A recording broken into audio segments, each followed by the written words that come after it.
In 2014, the Stonington Opera House premiered an original musical, The Last Ferryman. The musical brought to life an historic moment for Deer Isle, the years and conflicts leading up to the final construction of the Deer Isle-Sedgwick Bridge in 1939. The Last Ferryman was actually the culminating piece of the bridge project, a collaborative series of community events with an original script by Linda Britt based in historical research, music and lyrics by Paul Sullivan, choreography by Gwyneth Jones and Gretchen Berg. The project also included work with the local schools, led by Gretchen Berg and Laurie Downey, and coordinated with the Maine Department of Transportation and the towns of Deer Isle and Sedgwick, a joyous walk across the bridge for more than 1,000 people on a beautiful sunny day in June. Here, we tell the story of how the project came to be and relive some of our fondest memories of The Last Ferryman. As beautiful as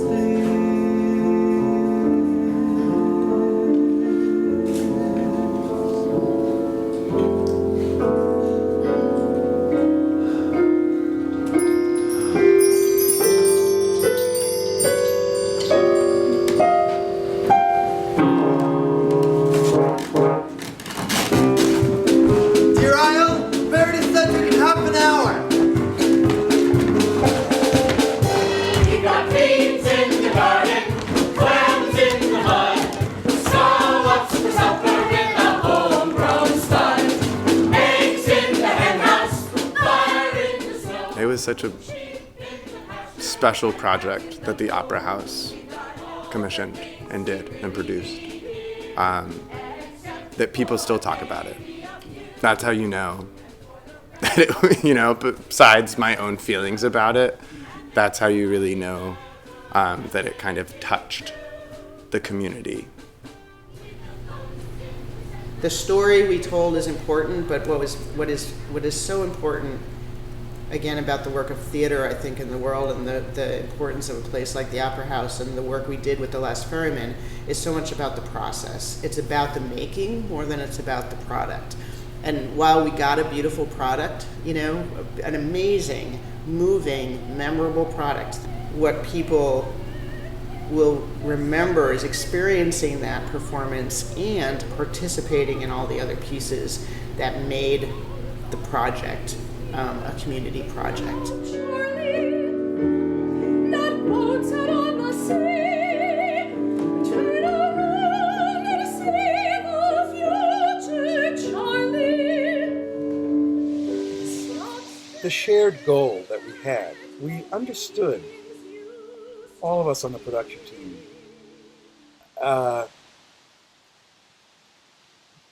the same sense of humor, the same sense of irony, the same sense of sincerity about the island, the knowing a lot of the people, learning a lot of the history through you. It was not just,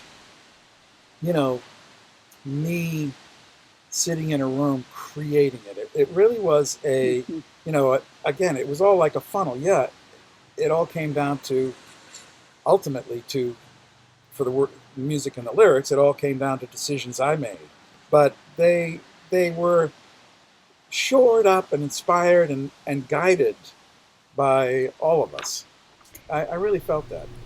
Really, the spark for this came in conversations between you and me about how we could tell the stories of change in a community and how communities receive and create change and respond to change.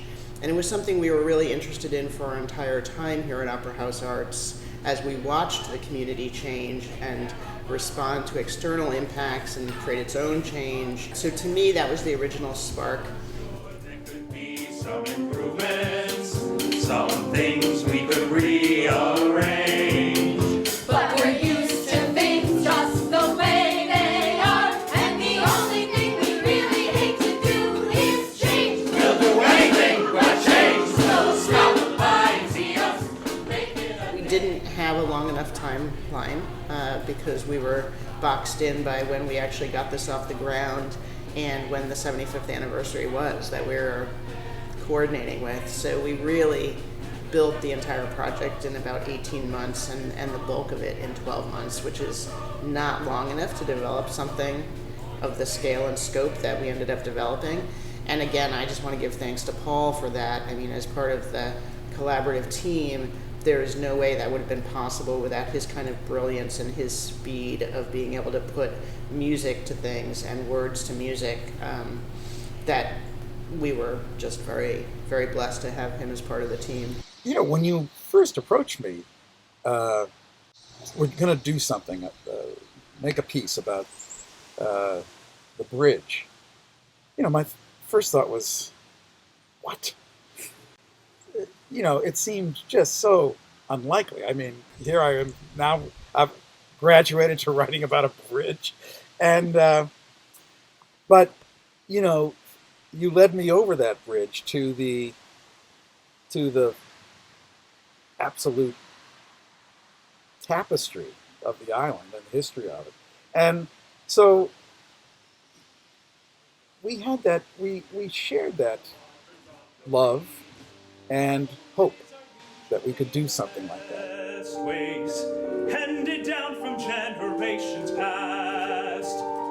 Connie Wieberg is one of the mainstays of the Deer Isle Historical Society. And one day, early on in the process, I was there doing research and she was piling books and papers in front of me and she said, you know, I ought to be able to tell you a lot about the building of the bridge because my grandfather was the last ferryman, but he just hated that bridge. And so I have nothing. And there we had the protagonist in that nothing. And the focus, the story we wanted to tell. So go ahead and throw it all away, boys. Don't look back or take the time to think. Throw away the world your elders gave you. Throw it off a bridge and watch it sink. We saw it from the beginning as very much a community project, as very much a widespread community project. We knew from the beginning that we really wanted to collect stories. And we began to have a series of community meetings in which people could tell either their memories or their thoughts about how to proceed. I remember several storytelling circles here, right here on the stage of the Opera House, with Lauren Kidd and different members of the community. Kathleen Billings was here at one point, talking about their memories, both their memories and how they perceived the impact of the bridge on the community. Because obviously change makes all kinds of impacts, and the bridge was desired for all different kinds of reasons as much as it was resisted for all kinds of reasons. And so, you know, there's a great song that Paul created. There's this desire by Frank McGuire, who owned the Settlement Quarry and was a big mover and shaker behind the bridge, to move his trucks across the bridge and to get the granite off by trucks. And I do think that was something. It wasn't, you know, a romance with the automobile. It was something the external economic forces were driving, and that in some ways, just the way we are with many things, we're kind of subject to those external forces and have to respond to them. People want to drive their cars, not ride on a slow boat. What will that mean to our business, our livelihoods? You know what that means, Frank. Boys, we gotta build that bridge. That's right. We gotta build this bridge. We gotta get her done. We gotta hook her up so that the trucks can run. What I love about what we told about the story is that the women played just as an important role, just in a different aspect. When the bridge was being debated and built, it was the 20s and 30s, and men were still in the leadership roles in the community pretty solely. But women had a huge desire for health and safety of their children.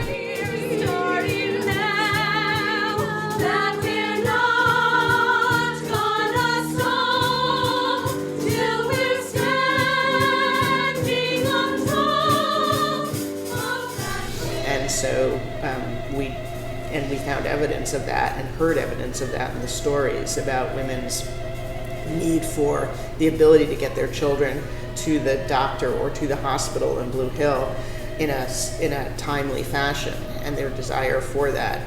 So we were able to include a scene that was really, many scenes actually, that put the women's concerns and desire for the bridge equivalent to the business interests that Frank McGuire and his crew of the Lions Club epitomized in the show. The fact is that people recognized their lives in what we put on the stage and rejoiced in them. But I had people after this show come and say, you know that school scene? My mother taught in that school. I mean, that may have been she that you were talking about. People would say, oh, I took that ferry, or I was in that schoolhouse, or I knew one of the characters, I knew the real guy. And, or my mother was, he was her boyfriend for a while, whatever it was. And that was what was so thrilling for everybody. It was about us. And, art is about us at its best. Art at its best is about us, seeing our lives reflected in larger stories on the stage and screen. So we wanted to engage students, too, in a new way of understanding the bridge. So we brought Gretchen Berg and Lori Downey's Local Stories Project to both the Deer Isle and Sedgwick schools. Students interviewed community elders and experts about the bridge, keeping journals in which they wrote and illustrated what they were learning. Based on this material, Downey created three-dimensional murals from the student artwork, murals that hang proudly now in each of the schools, and Berg created and directed student performances. Robin Cust, OHA's education director, marshaled all these efforts and also took the project out of the school and to the bridge, with student field trips at low tide, so that they could get under it and study its massive piers and talk with a bridge engineer. We were able to bring these visiting artists in and to put them in classrooms with teachers, creating this original work with the kids and feed the larger bridge project and the Last Ferryman story with that. So it was an excellent fit. In 1939, the bridge opened with a ribbon cutting and the community streaming across it on foot, led by the two competing high school bands. Imagine it, walking for the first time to the mainland. There was a big party on the Deer Isle side with politicians and bands and speeches, and we replicated this celebration for the 75th birthday. With the support of the towns, Linda Nelson and Loring Kidd, who had been working hard to create a community park there, got the DOT to close the bridge for one magical hour. Well, it was a really kind of one of those little miraculous serendipity things that happened, that the Opera House made the decision to do this bridge project for the 75th birthday, and it just happened that you and others were working on the Bridge End Park, and that needed to have a kickoff ceremony of some kind. I mean, that was just a serendipitous coming together of events. Yeah, it was. It was a confluence of different events that just worked out really well, and the Bridge End, as you know, park is used extensively by a lot of people, and not only for just launching boats, but there's been weddings up there, there's been funerals up there, there's been family gatherings, and on. Things that I personally didn't expect that to happen, but it's a nice place, and people go up there, and it was a great great coordination with Linda.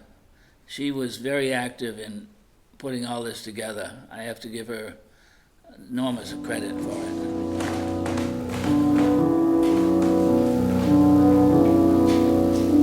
Tons and tons of steel and concrete balancing in air.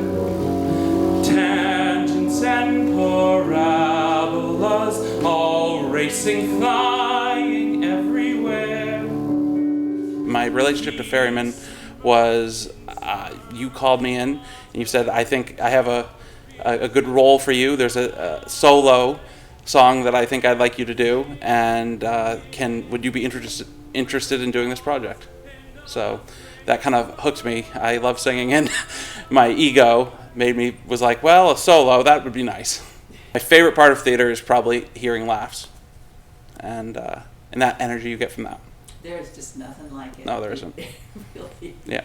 And with Ferryman, that was part of my role, wasn't just to be I was the architect who was designing the bridge, but I was also a member of the ensemble, which the numbers in Ferryman, the type of humor in it was just amazing. I think about the bridge every time I go over it now. In fact, sometimes I'll sing the song. I mean, I'm ridiculous, but sometimes I'll sing the song I sang. The first lyric is, I think it's tons and tons of concrete, or something in tons and tons of concrete. I just think about that down there supporting me is tons and tons of concrete supporting this bridge. And today when I came over, I was like, it was so many years ago, but this thing is still standing, even though they work on it all the time. But, it's still standing. So I think about that. I think about the bridge. I think about how much people don't really change, that if we had to do it all over again, it would still, I think the dynamics of the people on the island still would be, of course they'd probably want a bridge now, but there'd always be some little push and pull. Sedgwick, return trip to Deer Island, 3 hours. 3 hours? What a scandal. You gotta be cheating. 3 hours. So I had the fortune to play Sammy Knight, who is a real life person. The ferryman's kind of right-hand guy. It was a really kind of pivotal, remarkable opportunity to kind of work with professional actors. It was perhaps the first time that I felt like I very much was one of them. Tell me a favorite memory from working on Ferryman. Think back to working on the Yachtsman piece with Chris, as well as Jason, and kind of getting to work with them very much on the same level as them. Like as a 15, 16-year-old, I felt on top of the world, Judith. From the ferry landing, I had a perfect view of what was going on down to the bridge. Then it got so I couldn't bear to watch anymore. It is beautiful when there are stories like the Last Ferryman that we did, where people feel deep pride and feel empowered by getting to see that on stage, and that I, as a local, was able to share that with people, with my family, with my community, as well as with people visiting the area, and many people from across the state that came. That made me feel deeply fulfilled. That I think helped me realize the kind of art that I want to make. I may have not consciously known of this at the time, but I do think back to it and feel like this is the kind of art that activates a community, activates a group of people, which I think is really important right now. Dead boats on the beaches, rotting in the sun. The Opera House gave this artist some of my finest artistic experiences. And I've had a lot. And a lot of fine ones. And a lot of them were at the Stonington Opera House. You know, and how could I not be grateful for that? When it's, and you know, standing on the little porch there at intermission, and you know, smelling that salt air and hearing the Mark Island light as you're taking a intermission, it's fantastic. And it was lovely, but it's all over now. Over now. It was lovely, but it's all over now. The Opera House continues to have so much potential because there are so many great stories here. Right. And there are so many of our individual lives that are archetypal, really, when you make art from them. When, you know, that's the role of art, I think, is to help us see how much bigger than just taking for granted our ordinary lives are, how much we impact others, how much we impact the flow of history, as well as being impacted by history. And I think that's what that project was all about. And there are so many more stories like that on this island of, you know, that we could tell. I really do hope that the Opera House continues to do the work of telling community stories, because it's part of what has made it successful. It's part of what has made people love the Opera House and made it an essential part of the community in a way, because communities thrive when they have a way to see themselves and to understand themselves together. And that's really what theaters do and what art does. So I think that since 1912, and even before that, since 1886, when this became an institution here, Stonington and Deer Isle have been very lucky to have this theater.